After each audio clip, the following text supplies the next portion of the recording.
jersey on for that moment? Honestly, I was happy that Kelsey was still able to do it. Of course, I was sad about not being able to do it, but more importantly, things happen. Like, it was out of my control, it was out of anybody's control. But I was just happy that my teammate was able to do it for me. Can you take me through that day you were stuck in Atlanta, it looks like? Man, that's a long time. That was a long time. But ultimately, things happen that we can't control. And we tried, we tried to get me out of there, and it just didn't happen. You've done Olympic breaks before. What does it take for a team to come out of it stronger, still continuing to play the way they were going to do? I think the Olympic break definitely does help for teams that haven't been together for a long time like us. So to be able to get these practices and get like some real runs in and really hit it hard and have days off, I think it's super important. Caitlin told us she won a home run derby. Yeah. You guys have done a lot of activities like that. What can those kind of things do for you? That's team bonding. That kind of have the fun in it at the same time, and then also kind of like take the load off the basketball and just doing something differently, but also still getting something out of it. That's fun. I've heard a lot about chemistry with this team. Where have you seen that kind of most pay off, going back into that team bonding and how it's evolved from April to now? Well, we've been on the road with each other from the start of the season, game after game. So we've been around each other for the longest when it comes to that, consistent. So I think it came from that, just being on planes, being on bus rides. We kind of just find ways to kind of just bond. So good momentum at the end of the July run coming into this. What do you kind of most have to go back when you get back to next Friday? You guys want to pick it up where you have to? People want to notice. They can see how good we are, and I think we just have to stay consistent in what we do good. And we can't worry about what teams, want to do to us. We just have to stick to the plan that, that we've been doing the things that we've been doing good, and then also tighten up the stuff that we haven't been doing good. Erica, back to the All-Stars. It felt like you tried to call in all favors. You tried to get private jets. Like, what was the panic level, or what was the chaos as you tried to figure something out to get there? It wasn't really a panic. It was more so like heartbreaking because I really wanted to do it. So when I got the call maybe 2 days before.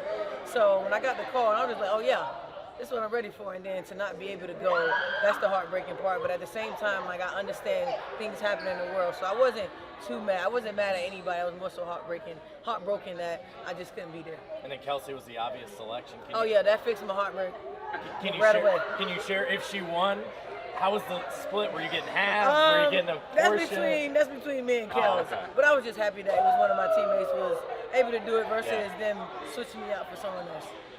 And then in terms of, I think you were already in Atlanta for a restaurant or type opening. How'd that go? Tell us what you're doing down there. So I just recently opened a restaurant called Cliche Wine and Tap Bar. That's 5 minutes from the airport. It's in College Park. It's Americanized food, but top shelf wine, top shelf liquor is very nice. It's a 3-level restaurant where you get the elegant, you get the patio vibe, and then you get the daytime vibe, roof recline back. So it's a pretty nice spot, probably one of my biggest investment. Super proud of it because it's coming together well. What was the inspiration behind that? Because we all know that takes a lot of work to get going. Yeah, that takes a lot of work, but also just knowing good friends who just in the industry that just always a part of investment, which I've been blessed to have a circle of people that's always put me on with investment. So that was one of them, and it's scary as hell, man, when you got to put out a lot of money and you don't see no returns right away. But things take time, and I've been patient. And I'm happy with the outcome that we had. Among the things you guys have done in the community, you went to the state fair. Mm-hmm. What was that experience like? It's, I think, a lot of kids out on the court and be part of the grand opening. No, that was pretty dope, man. It was hot, but that was pretty dope to just be able to see the kids just react to the things that we're doing in the community. And I think people forget that we also human, so we like those type of things too as well. So to be able to get a funnel cake and corn, just brought us back to our childhood memories. So we definitely had fun doing it. In what way is this team best positioned to springboard coming out of the break? Whereas a team like Vegas, has 3 or 4 players overseas. You guys, outside of Christie, have everybody here ready to take off. We're that team that need it because typically our team, most teams will bring their players back that's been here for 2 or 3 years. Like, our system has changed, and to be able to have these practice, to get more practice in, to kind of fine-tune some things that we need to fine-tune is super important right now. You at the airport? Did you go back to the restaurant? Where'd you watch the skills challenge at? I watched it in my house. Me and my family were. I actually have a video. I gotta find it in my phone. I actually have a video of me and my family just cheering Kelsey on as she, it was special that she also wore my jersey too as well. But me and my family were super hyped in the living room. Does she still have that jersey? She gonna do No, I something think I gave it. She had to give it back. meant for this team? You guys had such a big time off to get back and get together. Oh, it's been huge for us. It's time to work on us. You get to work on all the small things defensively, offensive rebounds. Our main focus right now is defense. So we know our offense will come. So that's our biggest focus right now.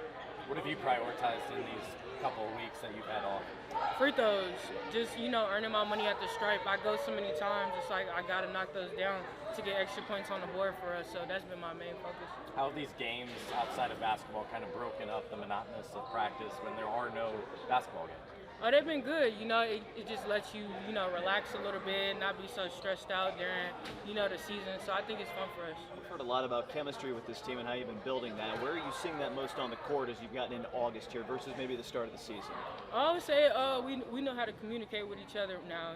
We could go up to each other, critique each other in the positive ways. In the beginning, you don't really know how to, talk to people, what their reactions will be. So I feel like us being together, it's just been good for us. What's that ziplining experience like? 'Cause some probably love that stuff and some are scared. It was fun for me. I like things that challenge you to, just think outside the box, do things that you're not comfortable with. So it was a good experience. We've heard a lot about defensive focuses in these practices. What would it take to you for you guys to be better in these last 14 games on the end of the floor? Oh, it's just pride. Defense is all about pride and wanting to do it. So, that's what we're teaching here right now. So it's our focus.